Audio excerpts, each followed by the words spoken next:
Welcome students. ਅਸੀਂ gender ਵਾਲਾ topic ਕੀਤਾ ਹੈ। ਜੈਂਡਰ ਦਾ ਇਸ਼ੂ ਆ ਜਿਹੜਾ ਉਹ ਸਾਡੀਆਂ ਪਾਠ ਪੁਸਤਕਾਵਾਂ ਵਿੱਚ ਕਿਵੇਂ ਝਲਕਦਾ ਹੈ। ਹੁਣ ਅਸੀਂ ਕਰਾਂਗੇ reflection of school text books with respect to environment. ਵਾਤਾਵਰਨ ਦੇ ਸੰਦਰਭ ਵਿੱਚ ਸਕੂਲ ਪਾਠ ਪੁਸਤਕਾਂ ਦਾ ਚਿੰਤਨ। ਇਹਦੇ ਵਿੱਚ ਸਭ ਤੋਂ ਪਹਿਲਾਂ ਅਸੀਂ ਕਰਾਂਗੇ ਕਿ ਜਿਹੜਾ ਵਾਤਾਵਰਨ ਆ ਉਹ ਸਾਡੀਆਂ ਸਕੂਲ ਜਿਹੜੀਆਂ ਪੁਸਤਕਾਂ ਨੇ ਉਹਦਾ ਹਿੱਸਾ ਕਿਵੇਂ ਆ। ਭਾਰਤ ਦੀ ਜਿਹੜੀ ਸਿੱਖਿਆ ਵਿਵਸਥਾ ਹੈ 1930 ਵਿੱਚ ਸਕੂਲ ਪਾਠਕ੍ਰਮ ਵਿੱਚ ਵਾਤਾਵਰਨ ਦੇ ਕੁਝ ਪੱਖਾਂ ਨੂੰ ਸ਼ਾਮਲ ਕਰਦੀ ਆ। ਕੋਠਾਰੀ ਕਮਿਸ਼ਨ 1964-66 ਨੇ ਕਿਹਾ ਕਿ ਬੇਸਿਕ ਸਿੱਖਿਆ ਵਿੱਚ ਵਾਤਾਵਰਨ ਸਿੱਖਿਆ ਸ਼ਾਮਲ ਕਰਨੀ ਚਾਹੀਦੀ ਹੈ। ਸਾਡਾ ਵਾਤਾਵਰਨ ਸਕੂਲ ਪਾਠਕ੍ਰਮ 2 ਰਾਸ਼ਟਰੀ ਸਿੱਖਿਆ ਨੀਤੀ ਦਾ ਦਸਤਾਵੇਜ਼ਾਂ ਉੱਪਰ ਆਧਾਰਿਤ ਹੈ।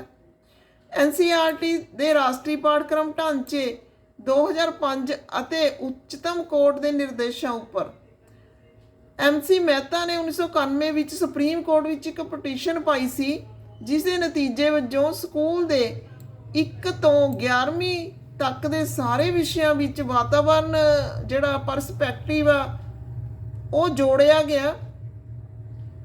ਤਾਂ ਵਾਤਾਵਰਨ ਦਾ ਜਿਹੜਾ ਸਬਜੈਕਟ ਆ ਇਹ ਸਾਰੀਆਂ ਕਲਾਸਾਂ ਦੇ ਵਿੱਚ ਹੀ ਜਿਹੜਾ ਇਹ ਬੱਚਿਆਂ ਨੂੰ ਪੜ੍ਹਾਇਆ ਜਾਂਦਾ ਹੈ। ਇਸ ਨੂੰ ਜਿਹੜਾ ਪੜ੍ਹਾਉਣ ਦਾ ਢੰਗ ਆ ਜਾਂ ਕਿਹੜੀ ਸ਼੍ਰੇਣੀ ਵਿੱਚ ਕਿਸ ਤਰ੍ਹਾਂ ਦੀ ਇਹਦੀ ਵੰਡ ਆ ਉਹ ਦੇਖਦੇ ਹਾਂ ਅਸੀਂ। NCF 2005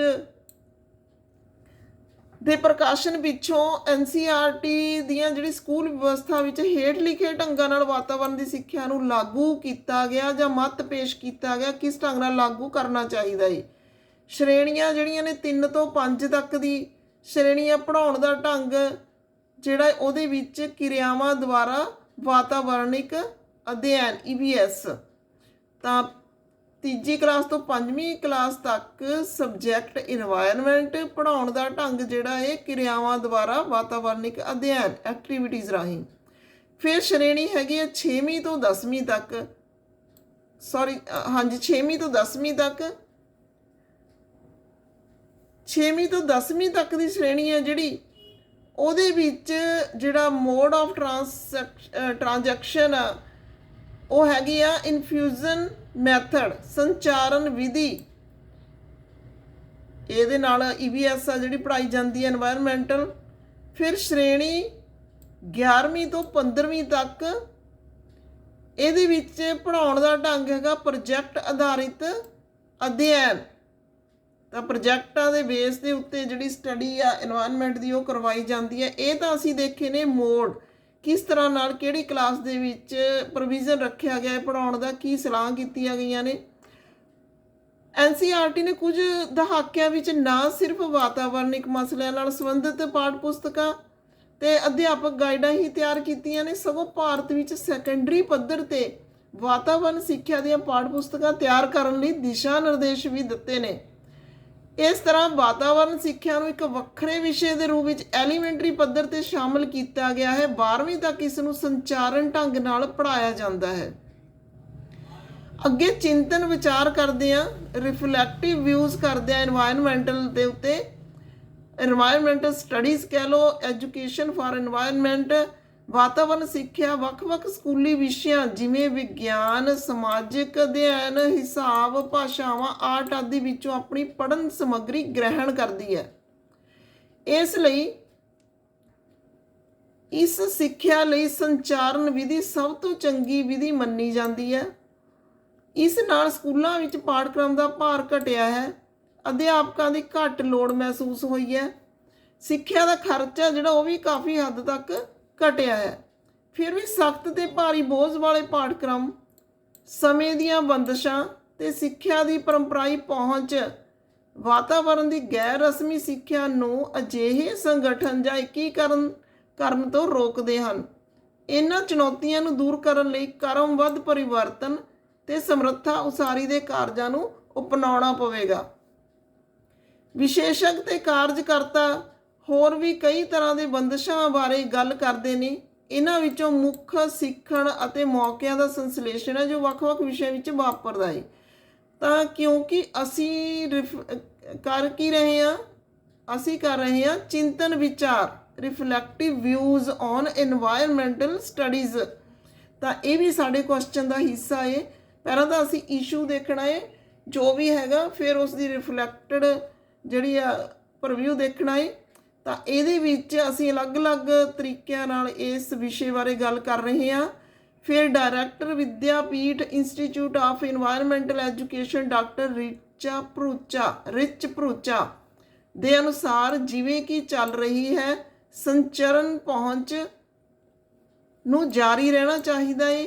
ਇਹਦੇ ਨਾਲ ਹੀ ਵਾਤਾਵਰਣ ਸਿੱਖਿਆ ਅਤੇ ਦੀਰਘਕਾਲੀਨ ਵਿਕਾਸ ਲਈ ਵੱਖਰੇ ਸਮੇਂ ਤੇ ਥਾਂ ਦੀ ਬਹੁਤ ਲੋੜ ਹੈ, ਜੋ ਆਪਣੇ ਹੀ ਪਾਠਕ੍ਰਮ ਪੁਸਤਕਾਂ ਪ੍ਰੀਖਿਆ ਵਿਵਸਥਾ ਦੁਆਰਾ ਇੱਕ ਕੇਂਦਰੀ ਮੋਡਿਊਲ ਵਾਂਗ ਕੰਮ ਕਰੇ। ਤਾਂ ਇਸ ਜਿਹੜੀ এনवायरमेंटल ਐਜੂਕੇਸ਼ਨ ਦੀ ਬਹੁਤ ਜ਼ਿਆਦਾ ਜ਼ਰੂਰਤ ਆ, ਤੇ ਜਿਹੜੀ ਵਿਧੀ ਨਾਲ ਇਹ ਪਹੁੰਚਦੀ ਆ ਸੰਚਾਰਨ ਵਿਧੀ ਨਾਲ, ਉਸੇ ਤਰੀਕੇ ਨਾਲ ਇਸ ਨੂੰ ਅਪਣਾਇਆ ਜਾਣਾ ਚਾਹੀਦਾ ਹੈ। ਇਹਦੇ ਨਾਲ ਹੀ ਕਹਿੰਦੇ ਨੇ ਕਿ ਇਸ ਨੂੰ ਦੂਸਰੇ ਪ੍ਰਮੁੱਖ ਵਿਸ਼ਿਆਂ ਨੂੰ ਅੱਜ ਕੱਲ੍ਹ ਦਿੱਤੀ ਜਾਣ ਵਾਲੀ ਮਹੱਤਤਾ ਤੇ ਮਹਾਨਤਾ ਮਿਲ ਸਕਦੀ ਹੈ। ਮਤਲਬ ਜਿਹੜੀ এনवायरमेंट ਆ ਇਸ ਨੂੰ ਦੂਸਰੇ ਵਿਸ਼ਿਆਂ ਦੀ ਤਰ੍ਹਾਂ ਹੀ ਮਹੱਤਤਾ ਤੇ ਮਹਾਨਤਾ ਮਿਲ ਸਕਦੀ ਹੈ। ਇਸ ਸੰਬੰਧ ਵਿੱਚ ਕੁਝ ਵਿਸ਼ੇਸ਼ ਮੋਡਿਊਲ ਜੋ ਵਾਤਾਵਰਣ ਸਿੱਖਿਆ ਨਾਲ ਸੰਬੰਧਿਤ ਹਨ ਵਿਭਿੰਨ ਸਕੂਲ ਵਿਸ਼ਿਆਂ ਵਿੱਚ ਜੋੜੇ ਗਏ ਹਨ। NCERT ਦੀ ਵਿਗਿਆਨ ਪਾਠ ਪੁਸਤਕ ਵਿੱਚ ਇੱਕ ਵਾਤਾਵਰਣਿਕ ਮੋਡਿਊਲ ਕਿਹੜਾ ਪਾਠ ਆ? ਹਵਾ ਤੇ ਪਾਣੀ ਦਾ ਪ੍ਰਦੂਸ਼ਣ। ਇਹ ਵਾਤਾਵਰਣਿਕ ਮੋਡਿਊਲ ਆ, ਇਹ ਸ਼ਾਮਿਲ ਕੀਤਾ ਗਿਆ ਹੈ ਜੋ 5ਵੀਂ ਸ਼੍ਰੇਣੀ ਲਈ ਨਿਰਧਾਰਿਤ ਕੀਤੀ ਗਈ ਹੈ। ਤਾਂ 5ਵੀਂ ਸ਼੍ਰੇਣੀ ਦੀ ਬੁੱਕ NCERT ਦੀ, ਉਹਦੇ ਵਿੱਚ ਜਿਹੜਾ ਲੈਸਨ ਆ ਇੱਥੋਂ ਵਾਤਾਵਰਣਿਕ ਮੋਡਿਊਲ ਆ ਜਿਹੜਾ ਉਹ ਸ਼ੁਰੂ ਹੁੰਦਾ ਹੈ। ਫਿਰ ਅੱਗੇ ਹੈਗਾ ਸਾਡੇ ਕੋਲ ਭਾਰਤ ਵਿੱਚ ਸੈਕੰਡਰੀ ਪੱਧਰ ਤੇ ਵਾਤਾਵਰਣ ਸਿੱਖਿਆ ਨੂੰ ਪ੍ਰਭਾਵਸ਼ਾਲੀ ਬਣਾਉਣਾ। ਜਿਹੜੀ এনवायरमेंटल ਐਜੂਕੇਸ਼ਨ ਆ ਉਸ ਨੂੰ ਕਿਵੇਂ ਇਫੈਕਟਿਵ ਕਰ ਸਕਦੇ ਹਾਂ ਅਸੀਂ। ਵਾਤਾਵਰਣ ਸਿੱਖਿਆ ਇੱਕ ਪ੍ਰਕਿਰਿਆ ਹੈ ਜਿਸ ਦਾ ਉਦੇਸ਼ ਵਾਤਾਵਰਣ ਦੀ ਜਾਗਰੂਕਤਾ ਤੇ ਸਾਖਰ ਨਾਗਰਿਕਤਾ ਦਾ ਵਿਕਾਸ ਕਰਨਾ ਹੈ, ਤਾਂ ਜੋ ਸੰਸਾਰਕ ਆਰਥਿਕਤਾ ਦਾ ਮੁਕਾਬਲਾ ਕੀਤਾ ਜਾ ਸਕੇ। ਜਿਨ੍ਹਾਂ ਕੋਲ ਵਾਤਾਵਰਣ ਨਾਲ ਸੰਬੰਧਿਤ ਚੰਗੇ ਚੇਤਨ ਨਿਰਣੇ ਲੈਣ ਲਈ ਕੌਸ਼ਲ ਵਿਗਿਆਨ ਝੁਕਾਅ ਹੋਵੇ, ਜੋ ਸਮੁਦਾਇ ਦੇ ਮੈਂਬਰਾਂ ਦੇ ਅਧਿਕਾਰ ਜ਼ਿੰਮੇਵਾਰੀਆਂ ਵੀ ਠੀਕ ਵਰਤੋਂ ਕਰ ਸਕਣ, ਇਹ ਸਾਡੇ ਵਿਦਿਆਰਥੀਆਂ ਲਈ ਬਹੁਤ ਜ਼ਰੂਰੀ ਹੈ। ਵਾਤਾਵਰਣ ਸਿੱਖਿਆ ਨੂੰ ਇੱਕ ਬੱਚੇ ਲਈ ਪ੍ਰਸੰਗਕ ਬਣਾਉਣ ਲਈ ਹੇਠ ਲਿਖੇ ਕਦਮ ਨੇ ਜਿਹੜੇ ਉਹ ਜ਼ਰੂਰੀ ਨੇ। ਸਿਲੇਬਸ ਤੇ ਪਾਠ ਪੁਸਤਕਾਂ ਨੂੰ ਉਸ ਅਨੁਸਾਰ ਜਿਹੜਾ ਇਹ ਚੇਂਜ ਕਰਨ ਦੀ ਲੋੜ ਆ। ਕੀ ਗੱਲਾਂ ਕੀਤੀਆਂ ਗਈਆਂ ਇਹਦੇ ਵਿੱਚ? ਨੰਬਰ 1 ਤੇ ਹੈਗਾ ਸੰਕਲਪਾਂ ਦੀ ਗਿਣਤੀ ਘਟਾਈ ਜਾਵੇ, ਨੰਬਰ ਆਫ ਕਨਸੈਪਟ ਨੇ ਜਿਹੜੇ ਉਹ ਘੱਟ ਕੀਤੇ ਜਾਣ।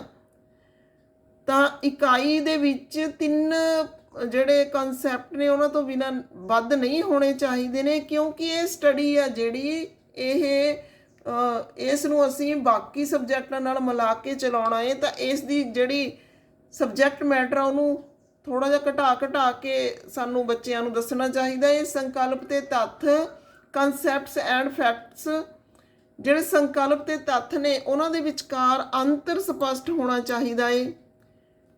ਆਮ ਤੌਰ ਤੇ ਇਹਨਾਂ ਦੋਨਾਂ ਨੂੰ ਮਿਸ਼ਰਤ ਢੰਗ ਨਾਲ ਸੰਕਲਪਾਂ ਦੇ ਜਿਹੜੇ ਸਿਰਲੇਖ ਨੇ ਉਹਨਾਂ ਦੇ ਵਿੱਚ ਵਰਤਿਆ ਜਾਂਦਾ ਹੈ।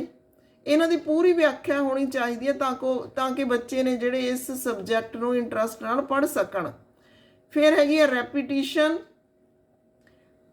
ਪ੍ਰਕਰਨਾਂ ਤੇ ਸੰਕਲਪਾਂ ਦੀ ਬੇਲੋੜੀ ਦੁਹਰਾਈ ਤੋਂ ਬਚਣਾ ਚਾਹੀਦਾ ਹੈ। ਉਦਾਹਰਨ ਅਸੀਂ ਲੈ ਕੇ ਦੱਸ ਦਿੰਦੇ ਹਾਂ ਕਿ ਕਿੱਥੇ ਦੁਹਰਾਈ ਹੁੰਦੀ ਆ। 8ਵੀਂ ਤੇ 10ਵੀਂ ਵਿੱਚ ਈਕੋਸਿਸਟਮ ਦਾ ਬਹੁਤਾਤ, ਈਕੋਸਿਸਟਮ ਦੀ ਜਿਹੜੀ ਆ ਬਹੁਤੀ ਮਾਤਰਾ ਦੇ ਵਿੱਚ ਸਬਜੈਕਟ ਮੈਟਰ ਦਾ ਹੋਣਾ, ਜੋ ਜੰਗਲ ਆਦਿ ਦੇ ਰੂਪ ਵਿੱਚ ਜਿਹੜੀ 6ਵੀਂ ਕਲਾਸ ਆ 6ਵੀਂ ਤੋਂ 8ਵੀਂ ਤੋਂ ਆਰੰਭ ਹੁੰਦੀ ਹੈ। ਮੀਨਜ਼ 6ਵੀਂ ਤੋਂ 8ਵੀਂ 6ਵੀਂ ਤੇ 8ਵੀਂ ਤੋਂ ਆਰੰਭ ਹੋ ਜਾਂਦੀ ਹੈ ਈਕੋਸਿਸਟਮ। ਜਿਹੜੀ 8ਵੀਂ ਤੇ 10ਵੀਂ ਜਿਹੜੀ ਕਲਾਸ ਆ 8ਵੀਂ 9ਵੀਂ 10ਵੀਂ ਇਹਨਾਂ ਦੇ ਵਿੱਚ ਇਹਦੀ ਬਹੁਤਾਤ ਹੋ ਜਾਂਦੀ ਹੈ। ਕੁਝ ਅਜਿਹੇ ਪ੍ਰਕਰਨ ਜੋ ਵਿਗਿਆਨ ਤੇ ਕੁ ਵਿਗਿਆਨ ਵਿੱਚ ਪੜ੍ਹੇ ਜਾਂਦੇ ਹਨ, ਇਹ ਸਾਦੇ ਪ੍ਰਕਰਨ ਵਿਦਿਆਰਥੀਆਂ ਲਈ ਉਕਾਊ ਸਿੱਧ ਹੁੰਦੇ ਨੇ। ਵਿਗਿਆਨ ਤੇ ਭੂ ਵਿਗਿਆਨ। ਤਾਂ ਇਹਦੇ ਵਿੱਚ ਅੱਗੇ ਕਹਿੰਦੇ ਨੇ ਇਹ ਪਾਠਕ੍ਰਮ ਦੀ ਵਿਆਖਿਆ ਤੇ ਪੇਸ਼ਕਾਰੀ ਦੇ ਫਾਰਮੈਟ ਨੂੰ ਬਦਲਣ ਦੀ ਲੋੜ ਹੈ। ਇੱਥੇ ਬਾਹਰੀ ਬਣਾਉਣਾ ਚਾਹੀਦਾ ਹੈ ਜੋ ਅਸੀਂ ਸਿੱਖਣ ਨਤੀਜਿਆਂ ਦੇ ਰੂਪ ਤੋਂ ਬੱਚਿਆਂ ਤੋਂ ਆਸ ਕਰ ਸਕੀਏ ਕਿ ਬੱਚੇ ਸਿੱਖ ਰਹੇ ਨੇ ਵਾਕਈ। ਇਹਨੂੰ ਥਿਓਰੈਟੀਕਲ ਪੋਰਸ਼ਨ ਦੇ ਵਿੱਚੋਂ ਕੱਢ ਕੇ ਇਸ ਦਾ ਫਾਰਮੈਟ ਹੈ ਜਿਹੜਾ ਉਹ ਚੇਂਜ ਕੀਤਾ ਜਾਣਾ ਚਾਹੀਦਾ ਹੈ। ਫਿਰ ਕਹਿੰਦੇ ਨੇ ਪਾਠਕ੍ਰਮ ਡਿਜ਼ਾਈਨ ਵਿੱਚ ਅਧਿਆਪਕਾਂ ਦਾ ਯੋਗਦਾਨ ਤੇ ਸਹਿਯੋਗ ਹੋਣਾ ਚਾਹੀਦਾ ਹੈ। ਅੱਗੇ ਸਾਡੇ ਕੋਲ ਹਰੇਕ ਸ਼੍ਰੇਣੀ ਵਿੱਚ ਪੜ੍ਹਾਏ ਜਾਣ ਵਾਲੇ ਵਿਸ਼ਿਆਂ ਦੀ ਗਿਣਤੀ ਨੂੰ ਬਦਲਣਾ ਚਾਹੀਦਾ ਹੈ। ਜਿਹੜੇ ਜਿੰਨੇ ਵਿਸ਼ੇ ਪੜ੍ਹਾਏ ਜਾਂਦੇ ਨੇ ਉਹਨਾਂ ਦੀ ਜਿਹੜੀ ਕਾਊਂਟਿੰਗ ਆ ਉਹ ਚੇਂਜ ਹੋਣੀ ਚਾਹੀਦੀ ਆ। ਹਰੇਕ ਦੇਸ਼ ਨੂੰ ਅਜਿਹਾ ਕੁਝ ਕਰਨਾ ਚਾਹੀਦਾ ਹੈ ਜਿਸ ਨਾਲ ਉਸਦੀ ਸਿੱਖਿਆ ਵਿਵਸਥਾ ਨੂੰ ਪ੍ਰਭਾਵਸ਼ਾਲੀ ਤੇ ਯੋਗ ਬਣਾਇਆ ਜਾਵੇ। ਭਾਰਤੀ ਸਕੂਲਾਂ ਦੀਆਂ ਪਾਠ ਪੁਸਤਕਾਂ ਨੂੰ ਇੱਕ ਪ੍ਰਾਇਮਰੀ ਅਧਿਆਪਨ ਸਹਾਇਕ ਸਾਧਨ ਵਜੋਂ ਮਹੱਤਤਾ ਦਿੱਤੀ ਗਈ ਹੈ।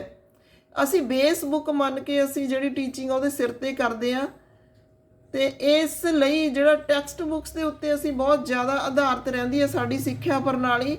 ਤਾਂ ਲੋੜ ਹੈ ਕਿ ਸਿਰਜਣਾਤਮਕ ਪਾਠ ਪੁਸਤਕਾਂ ਲਿਖੀਆਂ ਤੇ ਛਾਪੀਆਂ ਜਾਣ ਤਾਂ ਜੋ ਵਾਤਾਵਰਣ ਦੇ ਸੰਚਾਰਨ ਤੇ ਦੀਰਘਕਾਲਿਕ ਪਰਿਖੇਪ ਨੇ ਜਿਹੜੇ ਉਹਨਾਂ ਵਰਗੀਆਂ ਚੁਣੌਤੀਆਂ ਦਾ ਸਾਹਮਣਾ ਕੀਤਾ ਜਾਵੇ। ਤਾਂ ਇਹ ਸੀਗਾ ਸਾਡਾ এনवायरमेंट ਦਾ ਇਸ਼ੂ ਜਿਹੜਾ ਇੱਕ ਪੂਰਾ ਹੀ ਤੁਹਾਡਾ ਟੌਪਿਕ ਆ।